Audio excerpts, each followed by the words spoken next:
उत्तर ओडिशा बालेश्वर चित्र मध्य भिन्न नुहे सुवर्णरेखा और जलका नदीर बन्याचल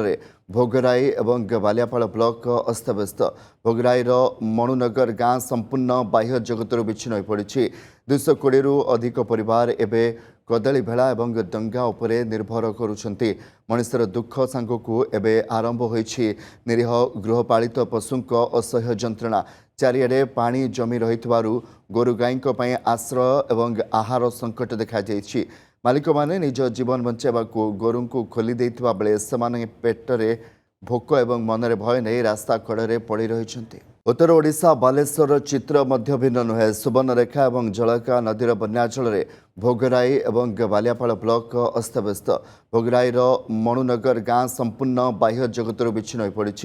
220 अधिक परिवार एवं कदली भेला और दंगा उपरे निर्भर करुछंती मनुष्यर दुख सांगकू एवं आरंभ होईछि निरीह गृहपालित पशुंक असह्य जंत्रणा चारिआडे पानी जमी रहितबारु गोरु गाईं आश्रय और आहार संकट देखा जाइछि। मालिक माने निज जीवन बंचाइबाकू गोरु को खोली देइथिबा बेले सेमाने पेटरे भोक और मनरे भय नहीं रास्ता कड़े पड़ी रहिछंती। उत्तर ओडिशा बालेश्वर चित्र मध्य भिन्न नुहे सुवर्णरेखा और जलका नदीर बन्याचल भोगराई और बालियापाल ब्लॉक अस्तव्यस्त भोगराईर मणुनगर गाँ संपूर्ण बाह्य जगत विच्छिन्न हो पड़ी 220 अधिक परिवार एवं कदली भेला और दंगा उपरे निर्भर करुछंती मनुष्यर दुख सांगकू एवं आरंभ होईछि निरीह गृहपालित पशुंक असह्य जंत्रणा चारिआडे पानी जमी रहितबारु गोरु गाईं आश्रय और आहार संकट देखा जाइछि। मालिक माने निज जीवन बंचाइबाकू गोरु को खोली देइथिबा बेले सेमाने पेटरे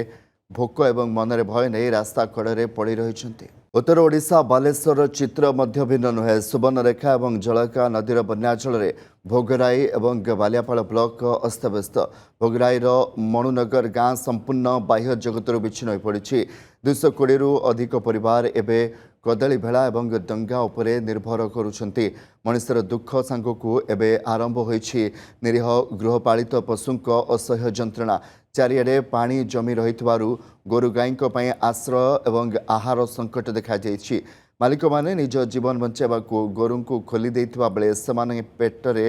भोक और मनरे भय नहीं रास्ता कड़े पड़ी रहिछंती। उत्तर ओडिशा बालेश्वर चित्र मध्य भिन्न नुहे सुवर्णरेखा और जलका नदीर बन्याचल भोगराई और बालियापाल ब्लॉक अस्तव्यस्त भोगराईर मणुनगर गाँ संपूर्ण बाह्य जगत विच्छिन्न हो पड़ी 220 अधिक परिवार एवं कदली भेला और दंगा उपरे निर्भर करुछंती मनुष्यर दुख सांगकू एवं आरंभ होईछि निरीह गृहपालित पशुंक असह्य जंत्रणा चारिआडे पानी जमी रहितबारु गोरु गाईं आश्रय और आहार संकट देखा जाइछि। मालिक माने निज जीवन बंचाइबाकू गोरु को खोली देइथिबा बेले सेमाने पेटरे भोक और मनरे भय नहीं रास्ता कड़े पड़ी रहिछंती। उत्तर ओडिशा बालेश्वर चित्र मध्य भिन्न नुहे सुवर्णरेखा और जलका नदीर बन्याचल भोगराई और बालियापाल ब्लॉक अस्तव्यस्त भोगराईर मणुनगर गाँ संपूर्ण बाह्य जगत विच्छिन्न हो पड़ी 220 अधिक परिवार एवं कदली भेला और दंगा उपरे निर्भर करुछंती